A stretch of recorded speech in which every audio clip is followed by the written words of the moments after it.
Welcome, dear traveler.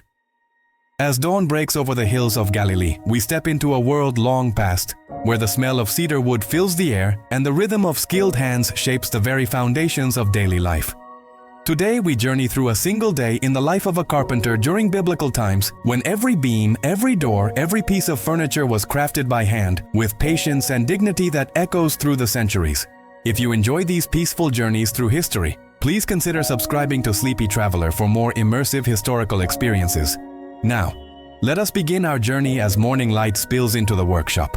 The first light of morning filters through the wooden shutters, casting long shadows across the workshop floor. You wake to the familiar creak of your cot, the straw mattress beneath you whispering with each movement. Outside, the village is still quiet, but the roosters have already begun their morning chorus, their calls echoing across the stone buildings and terraced fields. You rise slowly, your muscles stiff from yesterday's labor. The air carries a crisp chill, but you know it will warm quickly under the Galilean sun. You splash cool water from the clay jug onto your face, the droplets catching the early light. Your hands, already calloused and marked with years of work, feel the familiar weight of responsibility as you prepare for another day of shaping wood. From the small window, you watch as neighbors begin to stir. Smoke curls from chimney pots, and the distant sound of goats bleating carries on the breeze. This is your world, familiar and comforting in its rhythms. The workshop awaits, filled with the scent of pine and oak. The tools ready for your hands. Your breakfast is simple but nourishing. Flatbread dipped in olive oil, a handful of figs, and water from the spring. You eat standing near the doorway, watching the light transform the landscape. The hills glow amber, then gold, as the sun climbs higher. In the distance, farmers begin their work in the fields, their silhouettes dark against the brightening sky. As you finish your meal, you run your hands over the tools laid out on the workbench. The smooth wood of the handles, worn by your grip, feels like an extension of your own body. Today will bring its own challenges and satisfactions, and you greet it with quiet determination. The workshop door opens with a familiar groan, and you step into the growing warmth of the morning. The tools of the craft. Your workshop is a testament to years of patient work, filled with tools that have become extensions of your very being. Each piece has its own story, its own weight and balance that you know intimately. The carpenter's craft requires precision and strength in equal measure, and your tools reflect this dual nature of the work. These tools hang on pegs along the wall, each in its designated place. You run your fingers along the wooden handles, noting where your grip has worn smooth the surface.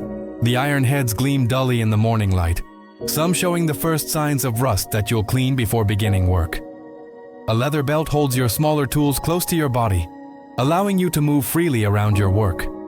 On the workbench, you find your tri-square for measuring angles, your compass for drawing circles, and your marking gauge for consistent measurements. Everything has its place, everything has its purpose. The workshop itself is simple: stone walls, a dirt floor covered with wood shavings, and a large central bench where your work will take shape today. Wood and materials. The choice of wood defines everything about your work. Each type has its own character, its own strengths and weaknesses, and knowing which to use for each task is part of the craft passed down through generations. The forests of Galilee provide a variety of materials, each suited to different purposes in the village. Pine light and easy to work with, pine is your first choice for furniture and interior work. Its soft grain yields readily to your tools, making it perfect for beds, tables, and chests. The pale wood takes stain beautifully and carries a pleasant resinous scent that fills the workshop. Oak strong and durable, oak is reserved for structural elements, beams, door frames, and support posts. Its tight grain resists rot and insects, ensuring that buildings stand firm for decades. Working oak requires more effort, but the satisfaction of shaping such resilient material is profound. Olive dense and beautiful, olive wood is precious for decorative items and fine furniture. Its swirling grain patterns create natural works of art. This wood is harder on your tools but produces pieces of exceptional quality that will be treasured by families for generations.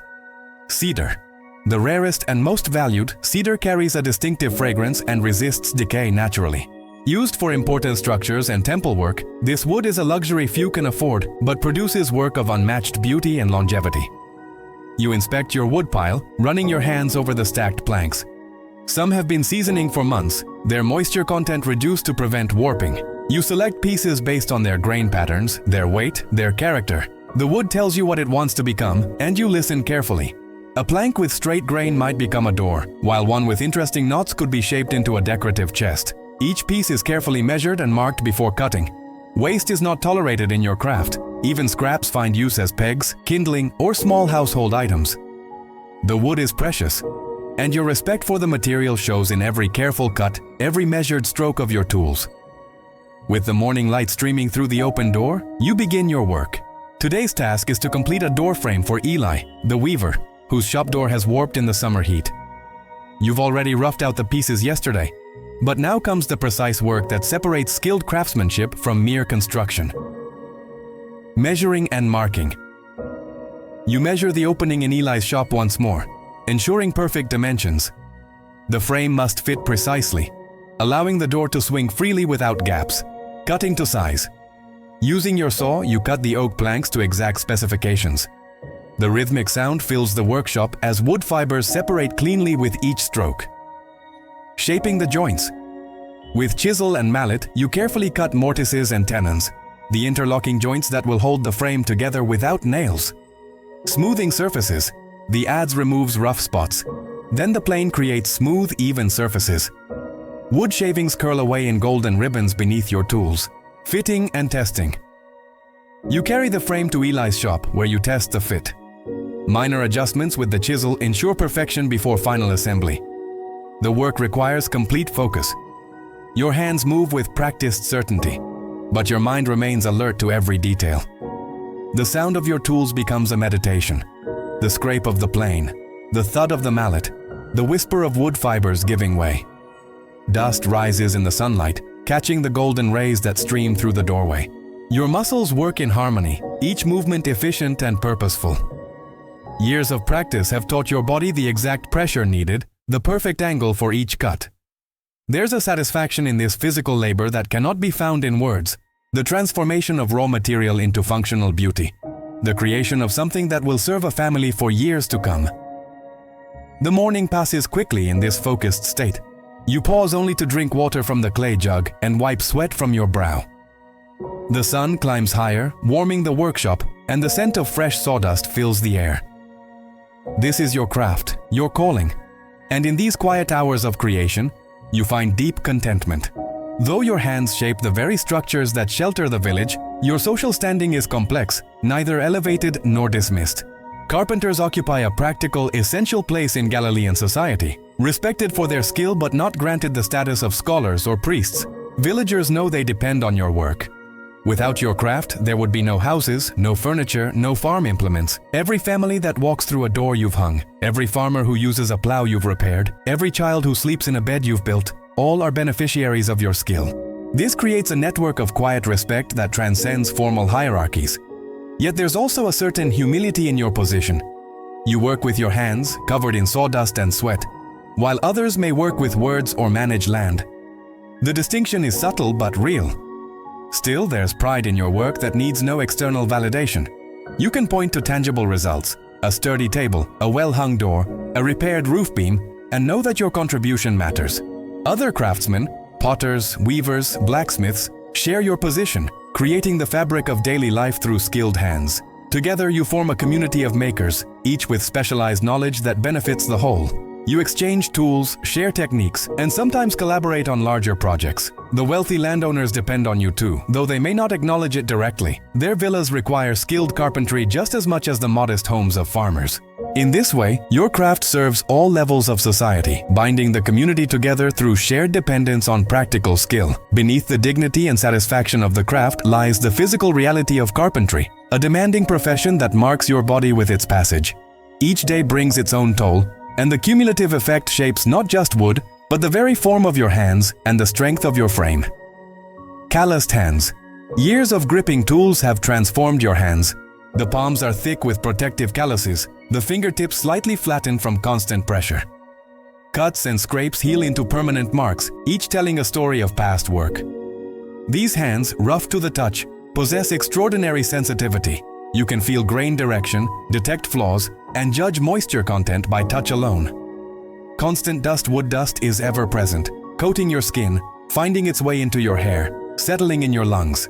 By evening, you'll shower this away, but the fine particles have already worked their way into every crevice. Your clothes are perpetually marked with sawdust, your workshop floor covered in a thick layer that absorbs sound and scent. Some days the dust is so thick it seems to hang in the air like golden fog. Physical strain, lifting heavy beams, maintaining awkward positions while cutting, the repetitive motions of planing and sawing, all take their toll. Your back aches from bending over work, your shoulders carry constant tension, your arms develop muscles that are both powerful and fatigued. Some mornings you wake with stiffness that takes hours to work out through movement. Yet there's a paradox in this physical demand. While the work exhausts you, it also invigorates. The rhythmic movements become almost meditative, the physical labor clearing your mind even as it tires your body. There's satisfaction in knowing your strength serves a purpose, in feeling muscles work in precise coordination with your mind's vision. The heat of summer adds another layer of challenge. The workshop becomes an oven, your shirt soaked through with sweat. You work shirtless in the hottest hours, your skin reddening under the sun that streams through the doorway. Water becomes precious, consumed in large quantities to replace what evaporates from your body. Still, you continue, driven by deadlines and the knowledge that families await your completed work. Winter brings different challenges: cold fingers that struggle to grip tools, wood that's harder to work when chilled, the difficulty of staying warm in an open workshop. But each season has its own rhythm, its own advantages and difficulties. You've learned to work with the seasons rather than against them, adjusting your pace and tasks according to the weather. Midday and the work continues. As the sun reaches its zenith, casting sharp shadows and heating the workshop to its peak temperature, you pause for a brief midday meal. The morning's doorframe is nearly complete. But afternoon brings another task: repairing the ox yoke for Benjamin, the farmer whose fields border the olive grove. You work quickly through the afternoon, the urgency of the harvest season meaning Benjamin cannot afford delays. The yoke must be strong enough to distribute weight evenly across the oxen's shoulders, comfortable enough to wear for hours, and durable enough to last through the season. Your knowledge of wood properties guides each decision. This curve needs flexibility, that joint requires maximum strength. The afternoon light slants differently through the workshop windows, creating long shadows that shift slowly across your workbench. The sounds of the village change too. Children's voices from the schoolyard, women calling to each other as they work, the occasional bark of a dog. These familiar sounds form a backdrop to your focused work, a reminder that you're part of something larger than your individual craft. Your tools feel different in the afternoon heat. The wooden handles grow slick with sweat, requiring a firmer grip. The iron heads heat in the sun, their warmth transferring to your hands. You wipe your brow frequently, pausing to drink deeply from the water jug. The rhythm of work adapts to the heat, shorter bursts of intense activity followed by brief rests in the shade. Yet the work continues, driven by necessity and the satisfaction of creation. Each completed piece represents more than just wood shaped. It represents a commitment kept, a promise fulfilled, a need met. This is what makes the physical demands worthwhile, what transforms labor into calling. As afternoon gives way to evening, you prepare for the final task of the day. The sun begins its descent, painting the sky in shades of orange and purple. The workshop cools as shadows lengthen, and the quality of light changes once more. You've completed the yoke repair and returned to find a new request. Mary needs shelves for her kitchen to organize jars of herbs and dried foods. You work quickly through the remaining light, measuring the space in Mary's kitchen and marking the wood for tomorrow's cutting. The evening brings a different pace to your work, less urgency, more contemplation. The sounds of the workshop grow softer as neighbors return home. Fires are lit, and families gather for the evening meal. As you finish your final measurements, you step outside to watch the sunset. The village is bathed in golden light, the stone buildings glowing warmly. Smoke rises from chimney pots, carrying the scent of cooking bread and roasting vegetables. Children's laughter echoes from the square, and the lowing of cattle returns from pasture. This is your world, familiar and comforting in its rhythms. You return to your family, washing at the outdoor basin before joining them for the evening meal. Your hands, still marked with sawdust and minor cuts, are served first, the worker's privilege in your household. The food is simple but satisfying, eaten slowly while you share stories of the day's work. Your children ask about the tools, about how wood becomes furniture, and you describe the process with the pride of one who creates something from nothing. After the meal, you inspect tomorrow's tools, ensuring everything is ready for morning. The workshop door closes with a satisfying thud, sealing away the day's work. You stand for a moment in the gathering darkness, listening to the village settle into evening quiet. The roosters have long since fallen silent, replaced by the chirping of crickets and the occasional bark of a dog. As you prepare for sleep, your body acknowledges the day's labor. Muscles ache in familiar patterns, your hands feel heavy with fatigue, but there's also satisfaction in this weariness. You've created, you've served, you've contributed to the life of your community. The doorframe will shelter a family. The yoke will help bring in the harvest. The shelves will organize a kitchen. Your work matters, tangible and real. The quiet dignity of craft. As night fully descends and the village sleeps beneath a canopy of stars, we complete our journey through a carpenter's day in Galilee. This has been more than a historical account. It's been an immersion into a way of life where hands shaped the world, where skill met necessity, where quiet dignity resided in every carefully measured cut and every precisely fitted joint. The carpenter's craft required patience that modern life rarely demands. Hours spent shaping a single piece, days to complete a doorframe, weeks to build a bed. This slowness wasn't inefficiency but rather deep respect for materials and purpose. Every tool carried the marks of its maker and its user, becoming unique through years of handling. The smooth wood of a hammer handle, worn precisely to fit one person's grip, tells a story of partnership between human and instrument. Wood wasn't merely material but rather living substance with character and history. The carpenter learned to read grain patterns, to understand how moisture affected different species, to anticipate how wood would move and change over time. In our fast-paced modern world, there's something profoundly peaceful about this immersion into a life governed by natural rhythms rather than digital notifications. The carpenter worked from dawn to dusk, guided by sunlight rather than schedules, responding to community needs rather than quarterly targets. His work was visible and tangible. You could point to a door and say, "I made that," or to a table and know your hands had shaped its form. This craft demanded both physical strength and intellectual precision. Mathematics lived in the carpenter's hands, geometry translated into right angles, fractions measured in finger widths, proportions understood through the eye's judgment. The workshop was both laboratory and cathedral, a place where practical necessity met artistic expression. As we close this journey, consider what resonates most with you. Is it the sensory richness, the smell of pine, the feel of sawdust, the sound of tools at work? Is it the dignity of work that serves immediate, visible needs? Is it the connection between maker and material, between craft and community? Whatever speaks to you, carry that forward as a reminder of a different way of being in the world. Thank you for traveling with us through this day in Galilee. If these peaceful journeys through history and craft resonate with you, please subscribe to Sleepy Traveler for more immersive experiences. We'd love to hear which aspect of the carpenter's life surprised you most. Share your thoughts in the comments below. May you find peace in the quiet dignity of work well done, wherever your own path leads. Until next time, traveler, rest well and dream of wooden workshops filled with the golden light of ancient Galilee.